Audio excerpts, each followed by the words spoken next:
Amazing. Welcome, everybody. Welcome. Welcome. Fantastic.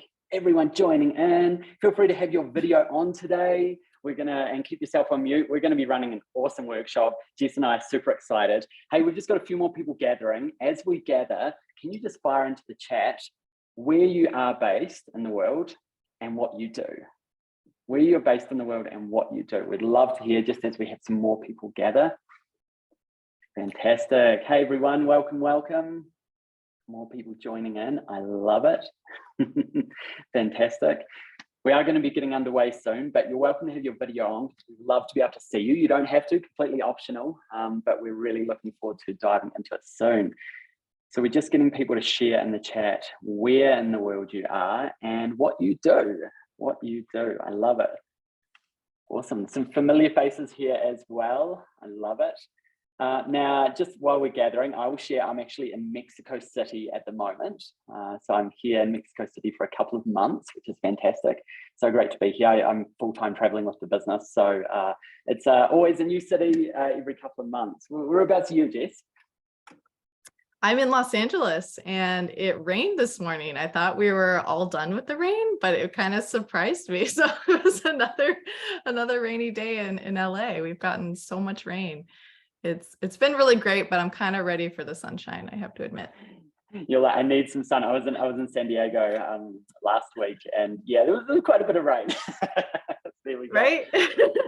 I love it, everyone. Look, it's so good to see people all over the world here in Canada, Nebraska. We've got Saskatoon, hey Strokes, graphic design in Los Angeles, hey Layla. So fantastic. We've got people from all over. Amazing. Just scrolling through the chat. Hey, from Portugal, amazing. Thanks so much for joining us. Yes, this is going to be a recorded workshop for those asking. We're going to be posting this online afterwards as well. Look, we're going to be running a workshop for an hour, so I think we should jump into it. Over to you, Jess. Let's get started. Thank you, Logan. So hello and welcome to the Mindset for Your Creative Business webinar. I am Jess Miller. I'm a designer and illustrator, and I've been working with creative business coach Logan Elliott for almost a year now. And so Logan helped me craft actionable goals, price my offerings with confidence, and really keep me accountable. And he helped me double and at times triple my monthly income. And Logan has since worked with hundreds of designers and visual creatives, helping them leave their toxic day jobs and build a business of their dreams. And about 10% of the people he works with have larger Instagram audiences like myself, but most people have smaller followings. So now I'm going to hand it back over to Logan. Amazing. Thank you so much, Jess. Look, it's just so great to be here. I love running workshops and so great to be running workshops for Jess's awesome audience as well. So look, I'm just going to give a really quick intro about myself, and then we're going to be jumping straight into our mindset workshop because there is lots of good stuff we're going to be talking about today. Now, those of you that don't know me, you probably noticed the first thing is he's got a bit of a funny accent. So people often try and guess, they often get it wrong, but I am actually New Zealander. So I'm from New Zealand, grew up in New Zealand, and I had my own creative business in New Zealand that I ran for 11 years. And early on in that creative business journey, I also did my entrepreneurship masters because I wanted to learn more about the intersection of business and creativity. I became very passionate about the education side of creativity and helping people with their businesses. So hence, after doing my entrepreneurship masters, I started actually teaching, coaching, primarily initially for universities across New Zealand. And this was done part-time next to running my own creative business, which was in the live event space in New Zealand. So I was sort of part-time running, or was full-time running my company, my creative company, and part-time really teaching literally everything, one-on-one and in person, online, on stages with groups of up to 100 people. And yeah, over the years, just absolutely loved that journey. And eventually people started really going, hey, I need more help with this. I'm a creative. I'm not going to a university program, but I need the support to help grow my creative business. So that's when 2015, I started developing my own programs, and that's morphed and grew over the years. And then eventually when I sold my own creative company, I then went full time into the creative business space, helping awesome visual creatives to grow their businesses. So very much working in the visual creative space. So as Jess mentioned, she's one of our clients, and we work with people. We work with people all over the world, but a lot of people based in North America and also in Europe. And it's sort of our primary areas. And as Jess mentioned, about 10% of people we work with have these big followings, but most people don't. So we kind of work with two groups of people. Group one are like, hey, Logan, I've got a day job. I really want to leave it. I've got kind of a bit of a side business, or I'm wanting to start a side business. Help. I really want to do this. I really want to make my creative craft, really bring that to life. And that's where we really help them to grow that part. The second group of people are like, hey, I'm pretty much full-time on my business, or maybe I'm mostly full-time. Maybe they've got a little bit of work on the side, but I really need to grow. I need to grow this business to be sustainable. I've got all these dreams and these goals, but I just can't figure it out, and I need that help. So that's where I really focus on the creative business aspect of creative businesses, right? So really the business side is a big part of it as well. So yeah, and then the final thing I will mention is I also run retreats as well. And I can see Kat is here today. Great to have you here, Kat. So Kat Koch is a good friend of mine, and we've been running retreats together for several years now too. And we're actually very excited because we have our next retreat coming up in Morocco. We could say next month now, because it is actually in late May that it's starting. So we're very, very excited about that. Awesome. All right. So I'm super excited about getting started today. And the one thing I will mention, you may have seen this on the emails or the Instagram posts where you heard about this, is that I'm giving away 3 freebie one-on-one sessions with me. So that will be to 3 separate people for a 30-minute session to help you with your creative business. Now, no matter what stage you're at, if you're really early, if you're further along, we'd love to do that. If that's something you're interested in, I'm just going to fire in here in this, the link into the chat. This is for the survey that you can fill in. Now, this here basically enters you for that. Plus, you're going to learn a ton about where you're at within your creative business. You can pop that open now. I'll share it at the end as well. It'll also be in the emails afterwards with the recording too. The really cool thing is there's also a question there, which is, what do you need help with? What's something you're struggling with? And I will answer that to everyone, even if you're not picked as one of the 3 people that gets that freebie call. So very, very excited to be able to offer that to people attending or watching the webinar, obviously online as well. Awesome. I reckon we're going to jump into it. This is going to be a fun one today. Look, mindset is such an important topic when it comes to creative business. And it's something that I often see people overlook, right? We think about, oh, I've got to get better at social media, and I've got to get better at finding clients. I've got to get better at negotiation, all that scary stuff. But mindset is something that is a foundational thing for all of this stuff. So that's why when Jess and I were talking, we were saying to Jess, what do we think would work for her audience? Is let's run a really awesome workshop on mindset. So we are going to be focusing on 5 areas of mindset, and Jess is going to be sharing some of her insights and experiences within each area as well.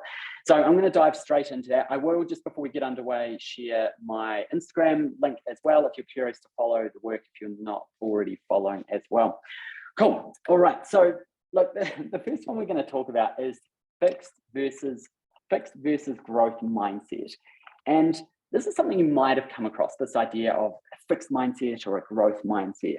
If you haven't, this is incredibly powerful. There's a ton of information online about this, but I'm going to take you through these 2 types of mindsets.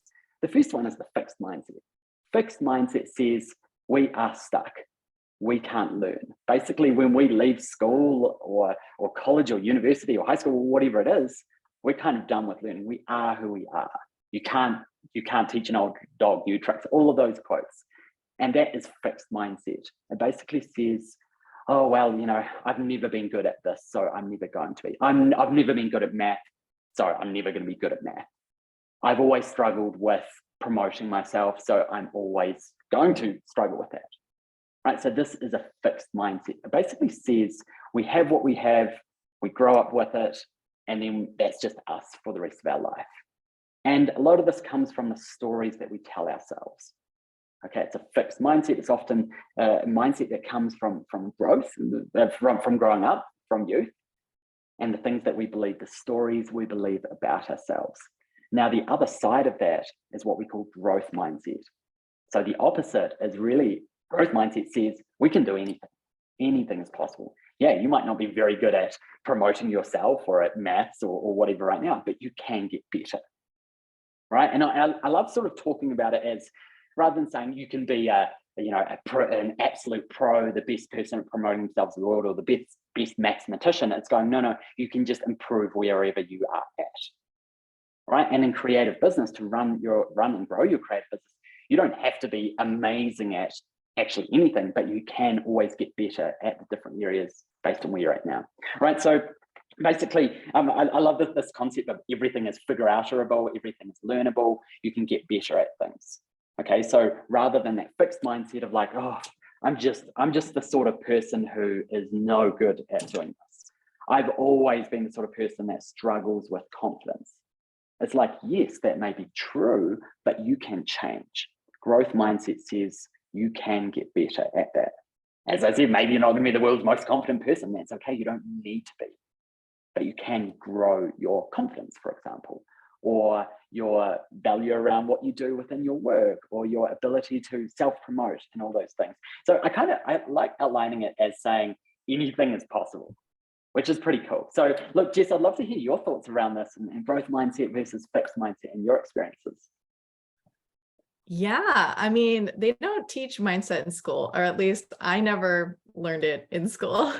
So for me, really like growth mindset comes down to always striving to improve and learning from failures and valuing my why regardless of the outcome.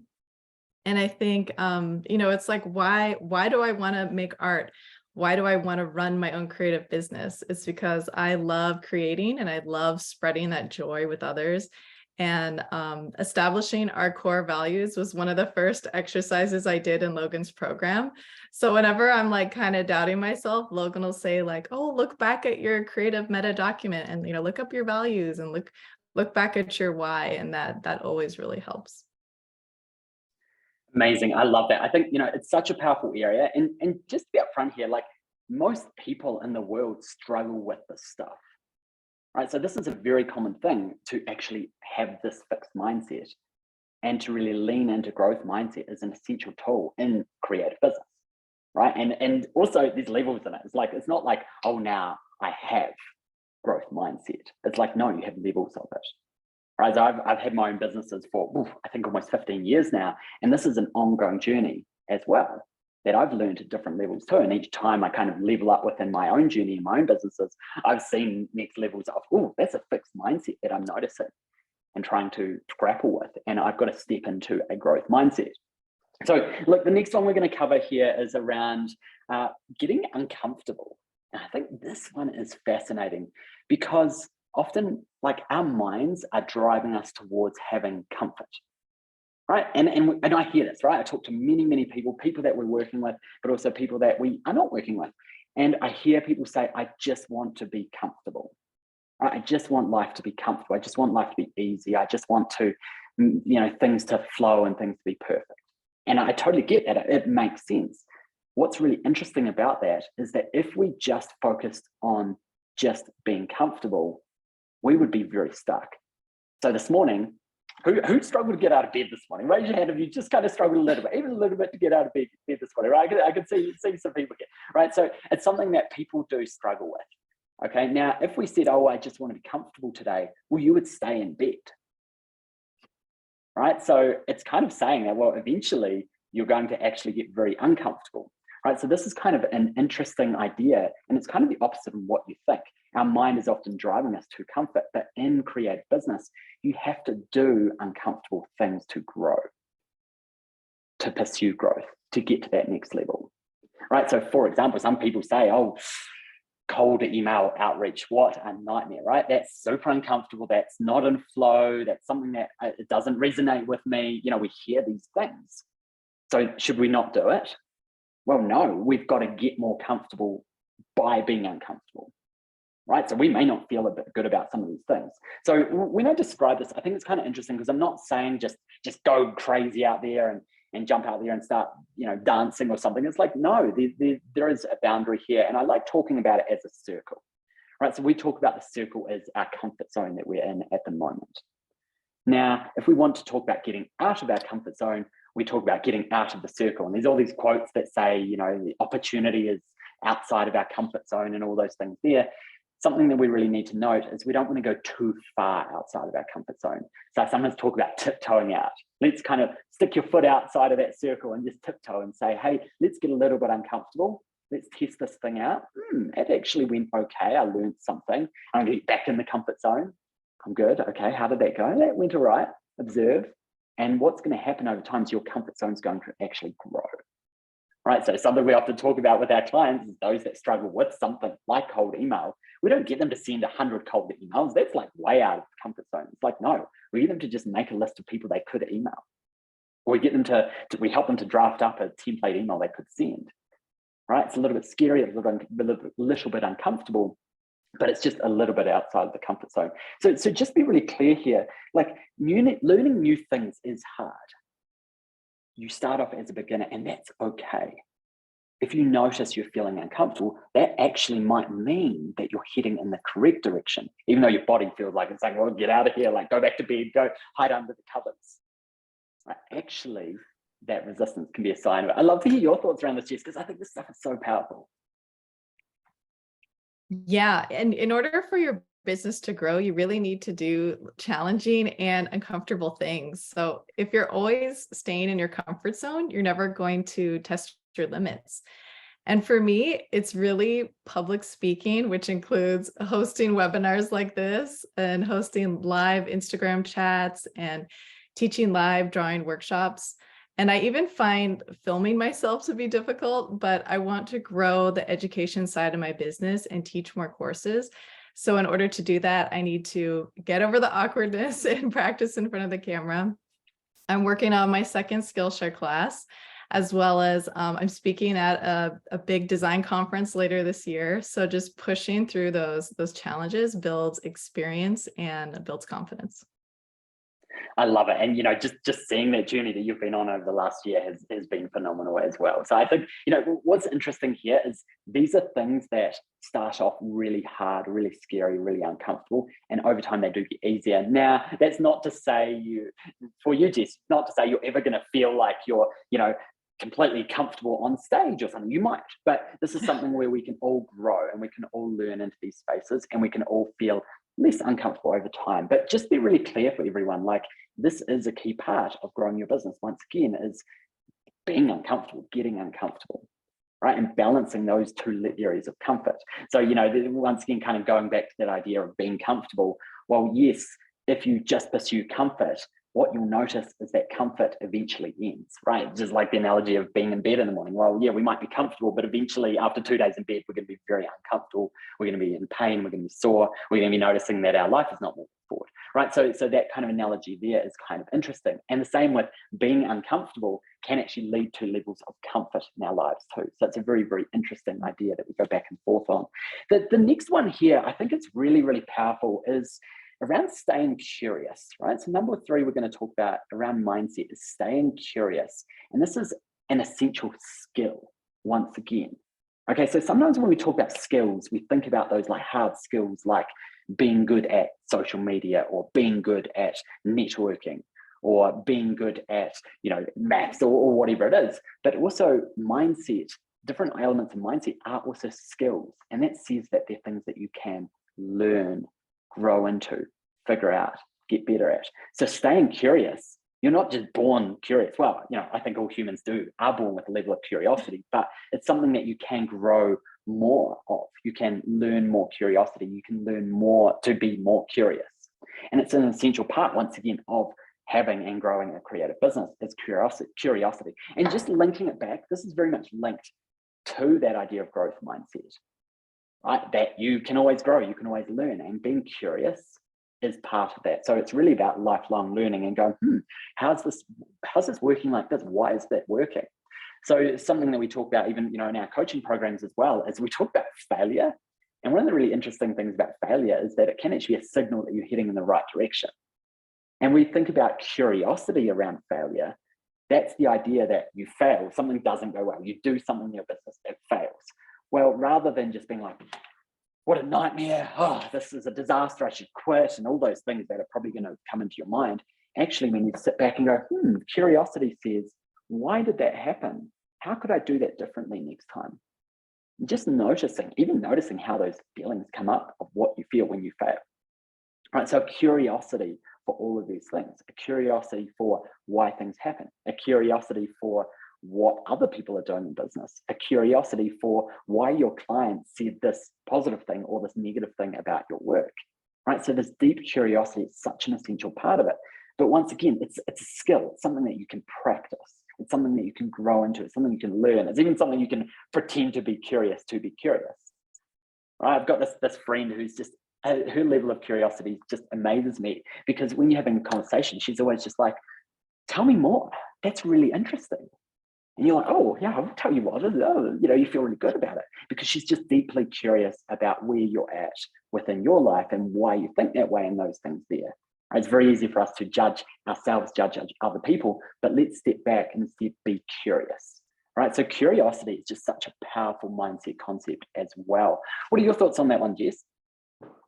Yeah, I'm in a constant state of learning. I'm a part of multiple groups, networking groups on Facebook, a mastermind program, Logan's accelerator coaching program. So there's no limit to gaining more knowledge. And if you want to grow, just surround yourself with industry professionals and be open to new possibilities and partnerships. And for me, it's really been a year of saying yes.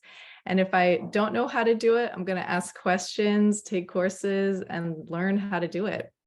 And also just relying on someone to keep me accountable, like Logan. So when you run your own business, you often feel like you're on an island by yourself, but it's been so essential having Logan to check in with and bounce ideas off of and ask business advice. And it's just been really valuable having Logan keep me on course.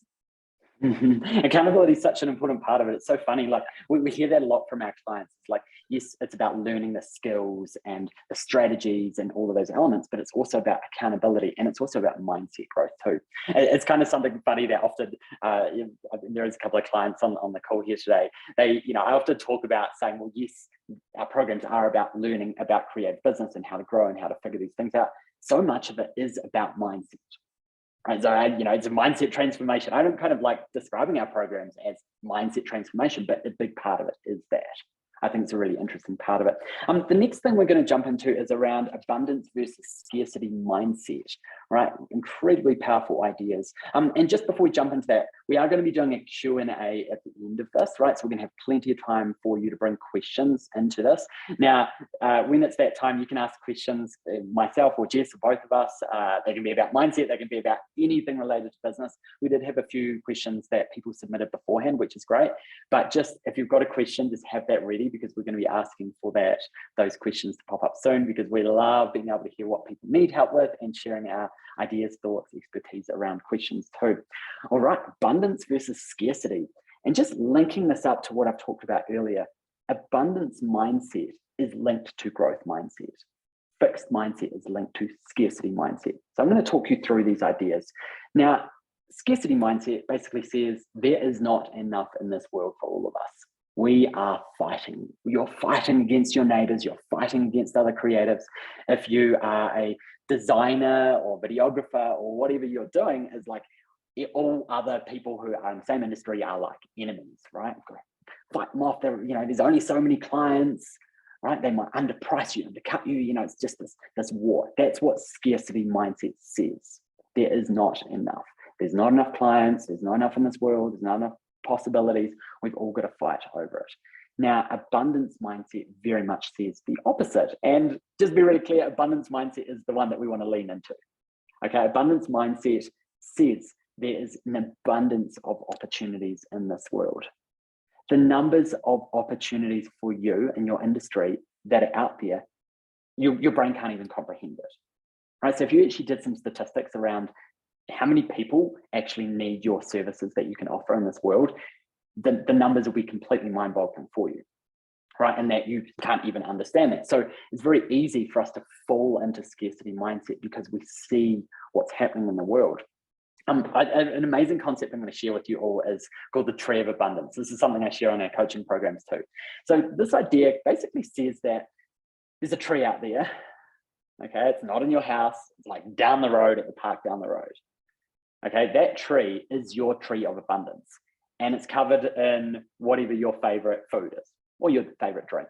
So my joke is that I love drinking soy mochachinos, right? And so my tree of abundance literally grows these amazing little chocolate cups of mocha, right? Soy mocha, and they've got marshmallows in them. And like all I need to do is I just need to get out of the house, walk down to the park, and go pick the soy mocha tree, right? So but a bit silly, a bit of fun. But the idea is that this is my tree of abundance.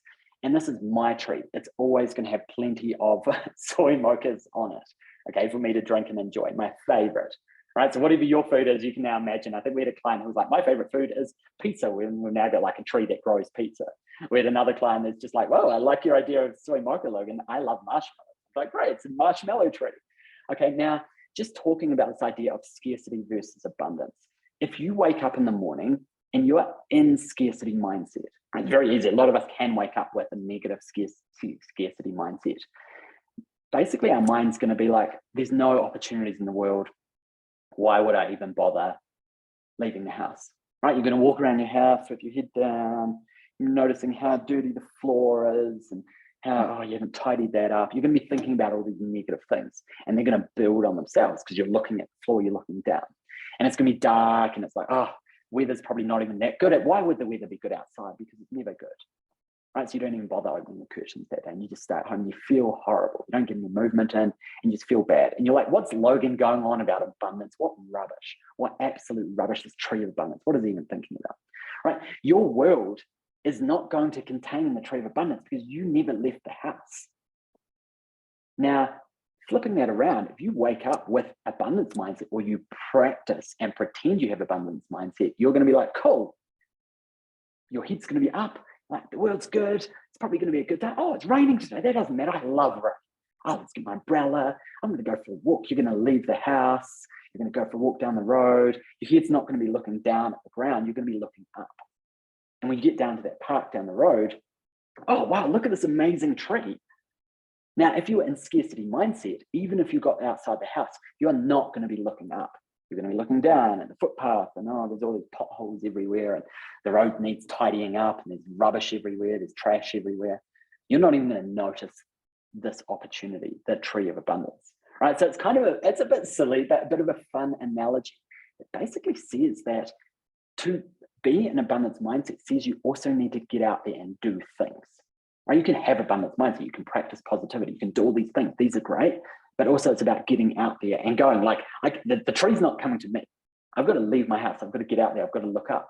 And actually, the tree, some days I have to put my ladder up and I have to climb the tree and I have to reach out to get my morning soy mocha. Right? So the idea there says that abundance mindset is incredibly powerful, and whatever we believe will become true. If we believe there's abundance of opportunities in the world, we will notice them. If we believe there's scarcity, we will notice it. So at the moment, we've seen people who are really panicking and worried about the economy or the news or what's happening in the world. And I'm not saying just disengage with that stuff. I'm just saying when you deeply believe that there is not opportunities and there are lots of bad things in the world, you will notice everything that's bad and you'll notice nothing that is good, right? That is the extreme. When you open the paper or go online to look at the news, you're just going to notice all the negative stuff. If you focus on negative stuff in your social media feeds, literally your social media feeds will also fill up with the negative stuff because they think that's what you want to see. So your world that you experience and see will be scarcity, negative mindset, fixed mindset, and it grows on itself and it builds on itself. So it's just going to reinforce that belief. Once again, the opposite is true as well. If you're in abundance mindset, there's plenty of opportunities out there. I just need to get out there and find them. I need to send messages. I need to connect with people. I know the opportunities out there. Maybe they're not right in front of me at my front door. I've got to get out there. I've got to tell people I exist. One of the biggest challenges we see out there for creative business owners is that it's not your level of craft or your skill. It's about the fact that not enough people know you exist. And not enough of the correct people know you exist.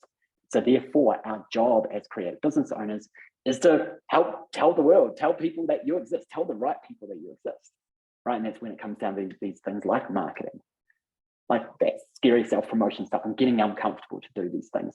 I think this stuff's so powerful. We'd love to hear your thoughts around this, Jess, as well, when it comes to abundance mindset and scarcity mindset.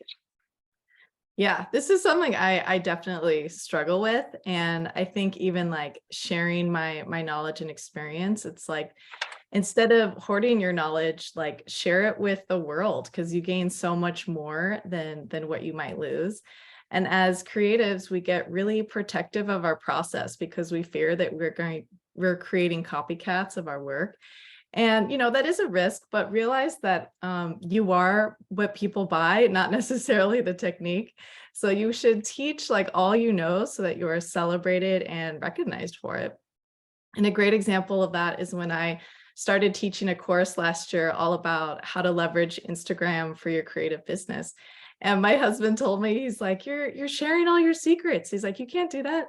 But it's already public knowledge, so it's not really secrets. But I have had so many other speaking opportunities because of it, and so many people that have messaged me saying how much they enjoyed the course and how much they learned from it. So that right there is what brings me joy, rather than if I had been silent and held back that information. Amazing, so good. And I think like this stuff here, just to be clear, is a lifelong journey, right? Jess is saying, there's something she struggles with and is growing with, and something I struggle with and I'm growing with, something that everyone here will have struggles with. And once again, it's different levels. As you grow in your life, as you grow in your business, you're going to reach different levels of next level of abundance mindset, right? And I know in my previous business, I ran it for 11 years and there was like waves of that. It was going great at times and then things weren't going great, and I really had to reevaluate. And I remember going like, oh, it's because of the economy, or it's because of the industry right now. And it's like, well, yes, industries and economies go up and down, but there is always opportunities for the people that are out there and working on that. As soon as you give up, as soon as you start believing that there's not opportunities out there because of an external influence, the truth will be there, right? Because you'll stop taking action. Right? If we believe, oh, there's hardly any work opportunities out there right now, why would I even bother? Why would I even bother sending some messages or posting on Instagram or getting out there and connecting with people? Why would I bother this much? Because it's not worth it. It's a waste of time. Well, actually, the people that do bother, the people that go, you know what, I know it might be a bit harder right now. Okay, I might need to get out there and promote a bit more. They're the ones that are getting the opportunities.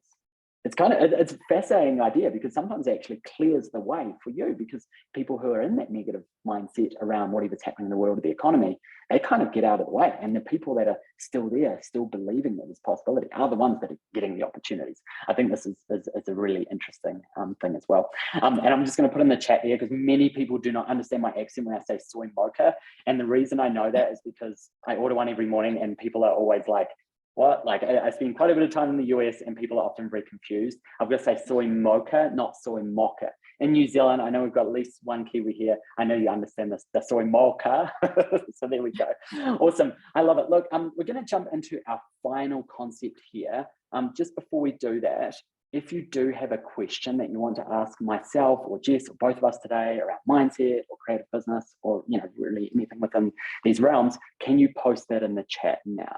Okay, and we'll be just doing it in order. We're going to cover as many questions as we can. We did get some sent in as well, so you can post your question into the chat. I'd love to answer that. So feel free to fire something in the chat now. Think about what you need, what we could help with, a perspective that you're after, etc. And then in the meantime, we're going to go over our final concept, which is going to be around money mindset. Oh, this one is a big one. This is a huge part of growing, and it's actually something that I notice pretty much all of our clients struggle with and have had to work through, is their belief around money. And it's something that I see in this world, is that I think most people don't actually understand how money works, right? Maybe that's a little bit blunt of me, but it's something that I've seen again and again, is that most people do not understand how the economy works. Most people do not understand how money really moves. So let's just kind of be really clear about the definition of money here. And the definition of money is basically saying that money is just a form of exchange. And it's just a type of social value exchange. Okay, so we talk about trading stuff, trading goods. Well, like rather than charging money for my coaching programs and services, I could trade for something that you have. But because you may have something that I don't need, well, instead you can sell that to someone else and we can use that as a form of exchange. So it's just a replacement of a form of exchange. Okay, so a lot of people think, oh, well, if I charge someone $100 for something, I am taking $100 from them. Or I'm kind of almost taking advantage. Aha, I got $100 from you and you got this thing from me. It's like, no, this is just a form of exchange. You've got something that is equivalent a worth of $100 and $100 has been traded, right? So often people don't quite understand that conceptual idea there of money in the first place. And we have a lot of blocks around money, and a lot of it comes from growing up. A lot of it comes from difficulties we've experienced around money as well. Okay, so this is an essential thing when it comes to investing in yourself, investing in your business, as well as actually charging money, because everyone has to charge for what they do, right? And pricing is a whole thing. I know it's something that part of our first coaching program, the 3-month program, it's something we have a whole section on. We do a whole week around pricing. And part of that is around money mindset, because it's something a lot of people struggle with, how to value themselves. And what we see is that most creative people undercharge, right? And they say, oh, well, I'm charging this and it seems really low, but no one's buying. And just to be really upfront here, you might actually be charging too low, so everyone thinks you're just worth that. If I say, oh, I'm just worth $100, then people might think, oh, is that all? I'm not going to work with him because he's obviously not that good, right? So we've got to remember that when it comes to money, money is just an exchange of value. And people will sometimes say, oh, I don't want to charge too much because I don't want to take advantage of people. All right, it's a thought that maybe it's coming up for you right now, because we're all humans. We all want to be good people. Right? We don't want to take advantage of people. That's like everyone's worst fear, right? Actually, we're just charging for what we do. And the beautiful thing about that is that our clients, our customers can say yes, or they can say no. Now, I've got a lot of belief around value of creativity and art in the world, and how it saves lives and how it gives value to the world, for sure. But also, let's be upfront here, like whatever you're doing for a client, if you don't deliver it to them, it's probably not going to affect them in a really negative way. They don't have to have this thing. Okay, so it's not like we're selling medicine. Now, that's a whole different conversation. We're not going to go down that one. But basically, it's saying that if you have an essential service, maybe you could take advantage of someone, right? If they really need a medicine, you could charge a lot, and that's taking advantage. That's not what we're talking about here. We're talking about putting yourself out there for a form of value. If people are willing to pay that, great. If they're not willing to pay for that, that's up to them. They can say yes, they can say no, right? So we're not taking advantage of someone. That is very, very different. Once again, this might be a conversation when we talk about essential services, but most of us here, we're not operating in essential services realm. However, as I said, not to undermine the value of creativity and art in the world, because it kind of is a bit of an essential service. But my point here is that idea of taking advantage of someone really doesn't exist in the creative business world, but we may think that. Now, one of the reasons we may struggle with this stuff, as I mentioned, is just because of our upbringing, and maybe we had views of scarcity around money. So we start to notice all these different things that we've covered today, they start to link up, right? Money mindset, there can be an abundance of money mindset, plenty, I'm always going to have plenty of opportunities to make money. Or scarcity mindset, we're going to be fighting over it. There's not enough money in the world, right? I'm fighting with other people to charge my prices. But abundance mindset says, no, there's plenty of opportunities. Once again, fixed mindset as well. Fixed versus growth mindset. Money mindset is something you can get better at. You can grow. You can grow into an abundant money mindset. So these things start to tie together as well. And we start to really notice the journey that we need to go on. And we've seen it with many of our clients. One of the journeys they need to go on around money and actually charging more and growing their business is how they value themselves, is how they value money, is how they value spending. We've had clients who are like, oh, I can't really afford to go and, go to the cafe and shout myself a soy mocha, right? Because I don't deserve it, or I don't have my money, or whatever that is. It's like, no, that there is going to actually help you invest in yourself. Like when you win, when you actually have something really good happen that you can celebrate, go and spend some money on yourself. Even it doesn't have to be a $100 massage, or I always go and talk about buying some cake. It could be just actually taking yourself for a coffee down the road to celebrate something. All right, so I'm kind of talking about a few different concepts here, but really the overall concept is around money mindset and the growth opportunity there. It can be a struggle early on in your business, investing in yourself and investing in your business, right? Especially if you are early stage. But this is where actually people who do invest in themselves and in their business are the ones that grow as well.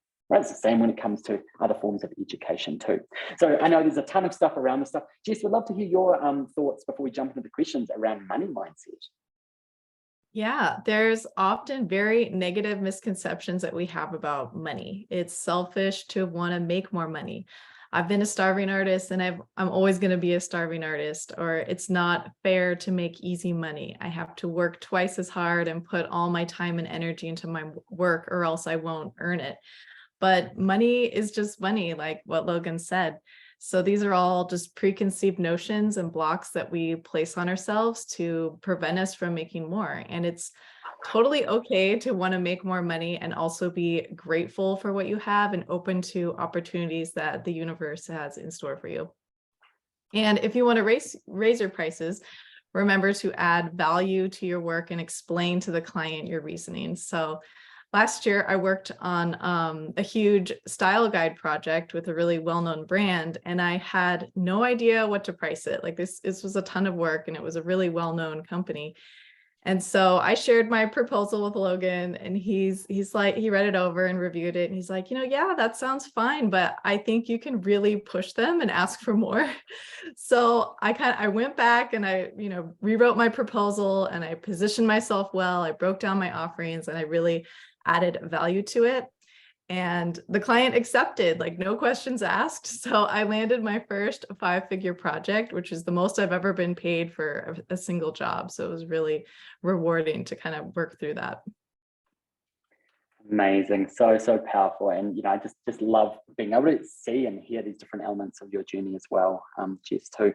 Hey, what we're going to do, everyone, is we're going to jump to some questions. We're going to answer as many as we can. We may not get that full time to cover them in the 18 minutes we have left, but just before we jump into that, just a reminder again that we do have that giveaway of those the freebie sessions with me, and also some tips for a question that everyone has. So I'll just post that in again. That's the link to that survey. Once again, we'll send it out with the recordings as well. And we'll be putting on our link trees too. Okay, so we might start off there with the question, and I'll ask this question, Jess, of you from Andrew. So Jess, you talked about sharing what you know on Instagram. Did you do this to create a sense of trust? I think it's a really interesting thing here around trust. What are your thoughts around that, Jess? Yeah, particularly about like sharing like knowledge on Instagram. I think it's all about like the know, like, trust factor. So when people feel like they know you and like you, then they can trust you. And like building that trust is super valuable in like building like a social media platform. Yeah, it becomes like a bit of a mantra that like know, like, trust, right? Like someone needs to know who you are. They need to like what you do, but then yes, they need to trust. And we see trust is sometimes built over time as well, right? So I know for you, Jess, you sometimes have people who followed you ages ago, clients that followed you ages ago, but then they're now working with you and they've seen your posts. They've built up that trust over time. We see it as well within a coaching business too. Sometimes people say, hey, I just found out about you today, and they end up working with us. That's great.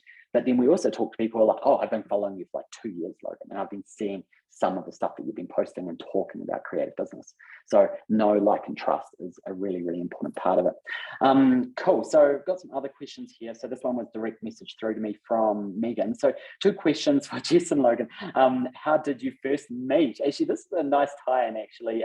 So we actually met through my friend Kat Coke, who's actually here on the call today, which is great. Great to have you here, Kat. So yeah, but that's actually how we connected. And it's really funny because I often see that a lot of clients that we're currently working with, they know each other, and we see these connections. It's like a web of ties, which is really, really funny. So I love that. And then this kind of was a question to you, Jess, as well. Do you ever or still experience imposter syndrome? Is that something, Jess, that you find pops up occasionally? Oh yeah, all the time. And I think it's natural. It's our instincts that are like kind of get kicked into high gear, and they want to protect us. And so you have to kind of like honor those feelings, but also know that it's like, everybody experiences this, and you're not an imposter. Like there is room for you here, and there's room for you here to grow. And so, yeah, I definitely deal with imposter syndrome like all the time. It's really common. I think like it's kind of interesting. So what we often see is that that imposter syndrome, it comes from the fact that maybe your business is not growing as fast as what you want, or maybe you're not getting as many inquiries coming in, and we all judge our work that we've done, or where our level of work is at. We judge our craft. We see that often where people go, well, I think I need to get better at my craft. And often, once again, going back to what I said earlier, it's just that not enough people know you exist.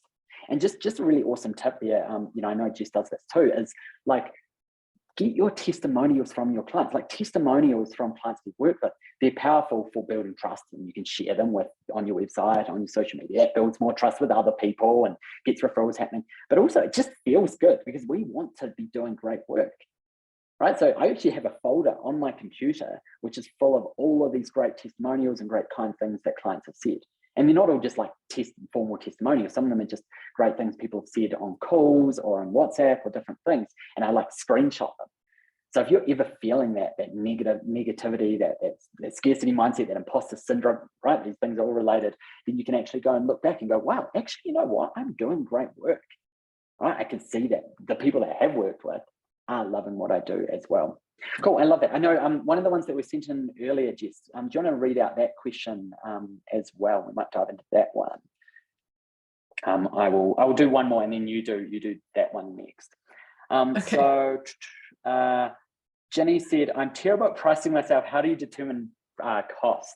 This is really interesting. So just before we jump into the one that was sent in before, one of the ones that was sent in before, Jenny, this is a powerful thing. So look, most people, what they think about first is, what is my time, or what is the materials involved in this project, right? So there's many people here that are in creative space that maybe don't really have much of a material cost. You don't have much physical cost. It's just your time. If you're a graphic designer, it's pretty much just your time. So what people sometimes do is go, okay, what do I want to charge? What am I worth? How much time is involved? Those things there. Now, don't get me wrong. These are important things to think about and do, but it's not where you should start. Where you should start is, what is this person willing to pay? Okay, what is this person willing to pay? And I remember a mentor said to me, like 15 years ago, they said, Logan, charge what the market can withstand. Right, so going back to that coffee example, once again, if someone could charge Logan Elliott $15 for his soy mocha and he paid, well, good on them, right? Charge what they are willing to pay. Now, one of the jokes not jokes, but one of the stories I tell in my coaching is, I was in Copenhagen airport and I did pay $15 for my soy mochaccino because I was jet lagged and like I'd come from New Zealand, time zones were flipped, all of these things there. But they were charging based on what people would pay because they were in the airport, right? We still need to do the cost. We still need to think about our time, absolutely. But that's secondary to what you could charge. If you could charge $3,000 for this graphic design project and it's only going to take you 3 hours of your time, good on you. You're not taking advantage of anyone. Well, yeah, you might find there's other competition out there that can charge less or whatever that is. But if you can charge that, good on you. And if the people are willing to pay that, you should be charging that. So something I often share is saying 20% of leads, 20% of opportunities coming into you should say no because of price alone. All right, if everyone's saying yes to working with you, it says that your pricing is actually too low. There needs to be some friction there as well. I think it's amazing question there, Jenny.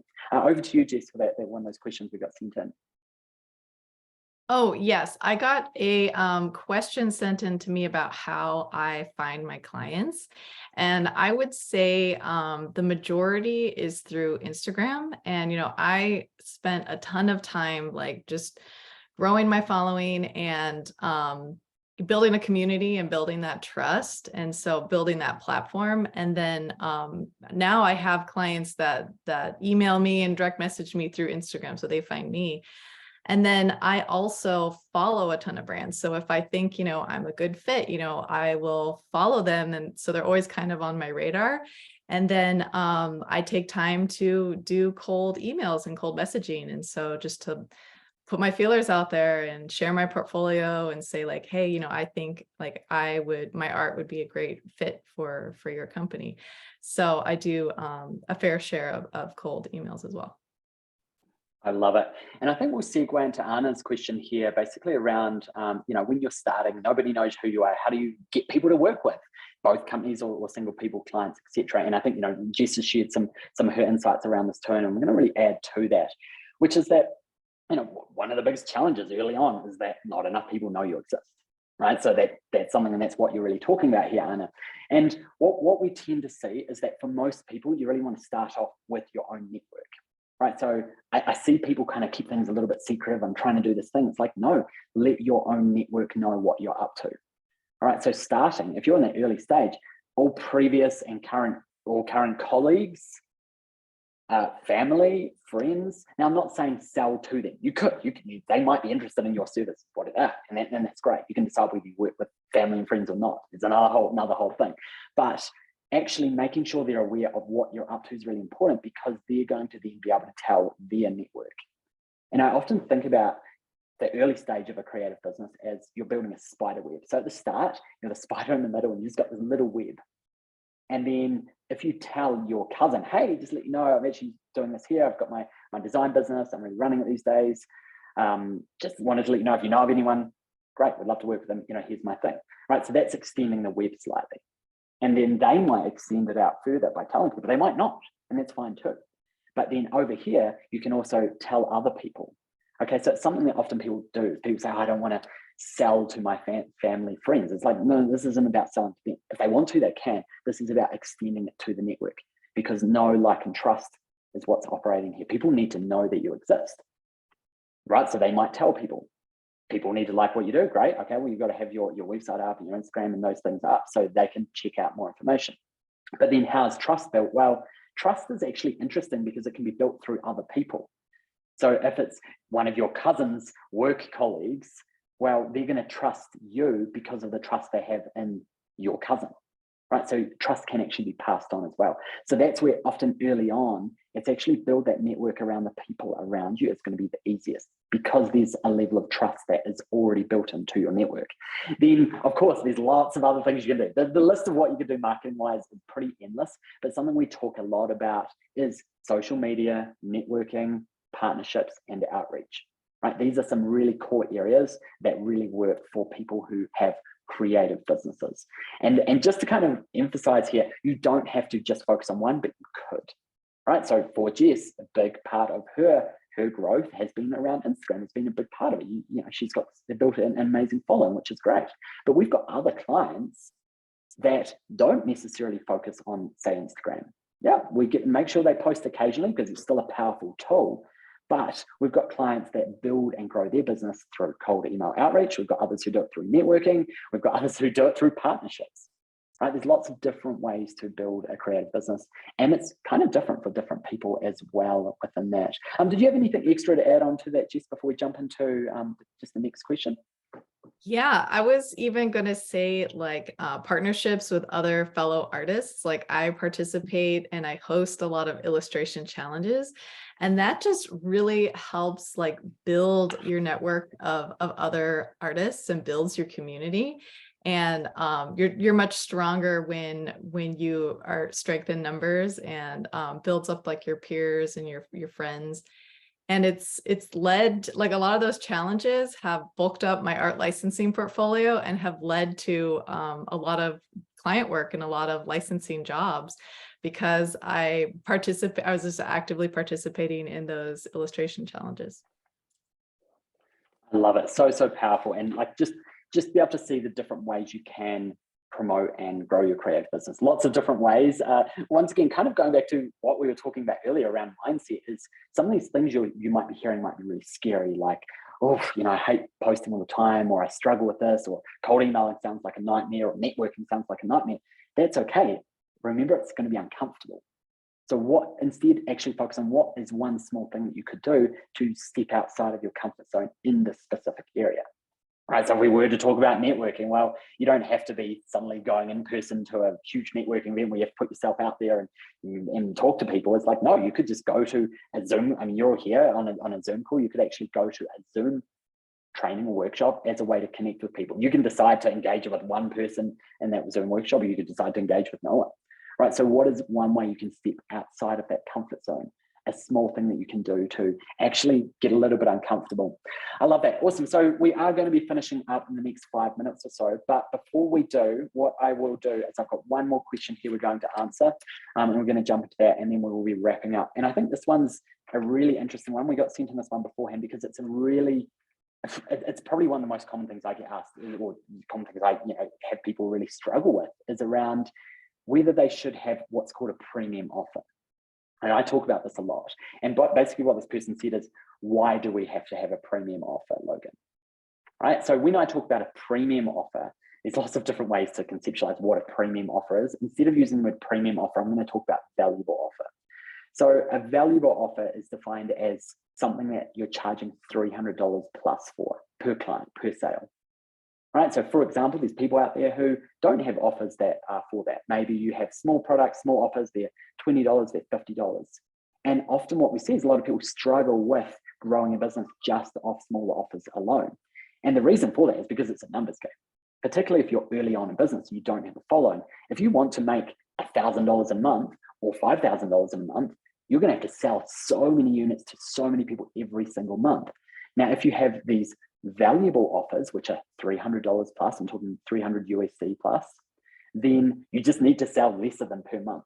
Right now, it doesn't have to be $300. It could be $1,000, it could be $5,000. We've got muralists who charge $5,000 to $10,000 for what they do as well. Right, so premium offers are kind of almost defined as something again, which is, yes, you could have a valuable offer, which is $300 or $1,000 or $2,000. What we also say is everyone should have a premium offer as well. And that'll depend on you. A premium offer is something that is really expensive, highly, it could be $1,000, it could be $5,000. Look, it could be $20,000. Right? If you're a muralist and someone says, oh, I'd love to do a mural, what are the options? You could actually go in and say, cool, here's what I can do for $1,000. Here's what I can do for $5,000. But hey, here's what I can do for $20,000. And one of the beautiful things there of having a premium offer is that it shows your expertise. It shows the value.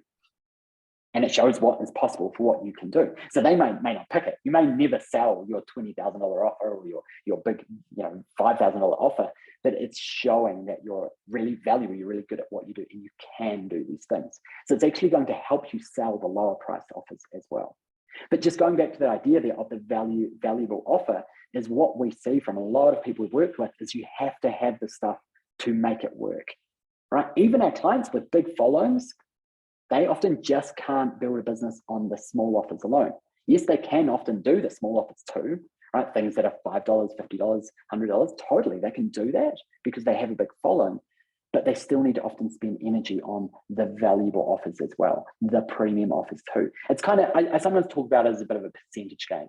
So we're often saying to people, look, spend 70% of your time on a valuable offer and then maybe 30% of your time on a lower price offer, and that's okay. You don't have to do it this way, but this is just a view. Now, once you get to 10,000 USD per month, you might be able to change this model, right? Because you've now got to a more sustainable amount in your business. You might be able to change what you do, because often those $300 plus offers, they're often more like freelance-based work. They're often more client-facing work and things like that. That could be very time-consuming, could be hard. A lot of people can find struggles in those areas. And yes, you might want to, over time, have more forms of scalable income or have other forms of income, but you've got to often start with those valuable offers. Any other thoughts on that, Jess, just before we do our wrap up? No, I think you stated everything I was going to say. Maybe just even like a range in pricing, like when clients just like want one number, I'm like, okay, well, for like a lower offering, you can get this and this. And it's like, but, I often share that like I share process reels. And so I'll throw that into a client and say, for an extra amount of money, I can share this on my social media platform and I'll show my process and you have access, to my followers and my audience. Would you like that extra premium offering? And 9 times out of 10, they say yes. So, definitely don't be afraid to offer that premium and then just explain like why it's valuable to them. I love it. So powerful. Hey, we're going to be wrapping up. If everyone can share one takeaway from today, we love hearing what's been useful. Just one thing, if you can share that in the chat, what's been interesting, useful, fascinating, Is there anything you're going to change? Any surprises in here? We'd love everyone just to share a takeaway from today. And just to emphasize again, I'm giving away 3 freebie one-on-one coaching sessions that are worth $300. So I will post that link in there again. With everything coming through, you'll need to scroll up. But do post that. And then once you've posted your one thing, if everyone can post their Instagram link as well. This is a great way to connect with other people here. Jess and I would both love to follow you if we're not already. Try and post the actual link like I have done here, rather than just the @tag, because then we can all just click to follow, and then you can build some community with the people on this call as well. So yeah, so 2 things: 1, sharing takeaway, and 2, sharing your Instagram link. And I'm just going to read out a few of these awesome takeaways because there's lots of good stuff here. Love the idea of taking yourself out for a coffee as a physical demonstration of growth mindset, Andrew. I love that. Such a powerful one, that one. That there is room for me, abundance mindset, because it often feels like a market is saturated. There's too many people doing it. We feel like everyone is doing it, particularly when we start leaning into it and we start following other creatives, say online. It feels like everyone is doing what you want to do. Yes, there's plenty of opportunity out there as well. I love that. Curiosity is something that cultivate yourself. I love that, Casey. So come and hear that. There's room for us all, Jenny. Yes, I love it. Nice reminder to reframe things in a positive way in terms of mindset. Enjoyed hearing mindsets. Thank you so much there, Megan. Great to have you on board. Kim sharing, thinking of how mindsets are all connected is so interesting. Really seeing how my thoughts all connect. Redirecting scarcity thoughts. Scarcity thoughts can come up. That's okay. But actually noticing them is a powerful part of it. Changing mindset, getting out of comfort zone, Betsy, love that. Importance of abundance mindset, Chelsea. Lots of amazing stuff here. And I love that everyone is also sharing their links now as well. And Izzy, you don't have to be the best, just go out there and try. Cool, I love this. So I'm going to stick around, leave it open for about a minute after we wrap up, just so you can grab those links there. But do pop in your link if you haven't yet. We're going to wrap things up now. So great to have everyone on board. We are going to be putting this recording online as well. Hey, Jess, I really appreciate you having me as your guest today as well. Yes, thank you, Logan. And thank you so much to everyone that attended. This is awesome. Amazing. Thank you, everyone. Take care. Have a lovely day.